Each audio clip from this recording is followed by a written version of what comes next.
سلام، خوش اومدین به اولین قسمت پادکست ذهن بی‌وزن. من نگارم و تو این مجموعه قراره با هم کتابی رو بخونیم که به نظرم برای هر کسی که یه ذره ذهنش شلوغه، یه ذره دلش خسته است یا حتی یه ذره بیش از حد فکر میکنه لازمه. اسم این کتاب هست زیاد بهش فکر نکن. Stop Overthinking، نوشته نیک تورنتون. بذار یه چیزی ازت بپرسم. تا حالا شده یه موضوع کوچیک هی بیاد توی ذهنت و ول کنت نباشه؟ هرچی هم میگی بیخیال ولش کن، باز دوباره برمیگرده؟ اگه این حس رو میشناسی، این پادکست دقیقاً برای خودته. این کتاب درباره یه چیز خیلی ساده است، اما همین چیز ساده میتونه روزمون رو خراب کنه، خوابمون رو بگیره، رابطه هامون رو مسموم کنه و حتی خودمون رو از خودمون دور کنه. اون چیز چیه؟ بیش فکری یا همون زیاد فکر کردن، overthinking. این کتاب مثل یه دوست عاقل میمونه که میشینه روبروت و بهت میگه ببین، لازم نیست همه چی رو تو ذهنت حل و فصل کنی. بعضی وقتا باید ولش کنی و زندگی رو آسون‌تر بگیری. و این حرف خیلی میچسبه، مخصوصا وقتی میبینی چقدر زندگیمون پر شده از فکرهای اضافه. نویسنده تو مقدمش میگه همه ما تجربه کردیم وقتی ذهنمون پر از فکرهاییه که نمیذاره آروم بگیریم، از تصمیمهای کوچیک تا فکرهای بی‌دلیل. ما فقط داریم فکر میکنیم و هی بیشتر فکر میکنیم. ما بارها خودمون رو وسط فکرهایی دیدیم که ته ندارن، فقط کافیه یه چیزی اتفاق بیفته و بعد ذهن ما شروع میکنه به بافتن سناریو.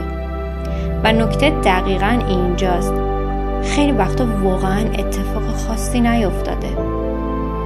نویسنده نمیگه که فکر نکن، نمیگه ذهن نداشته باش، بلکه میگه فکر کردن یه نعمت فوق‌العاده است، ولی وقتی زیادی بشه بر ضد خودمون عمل میکنه.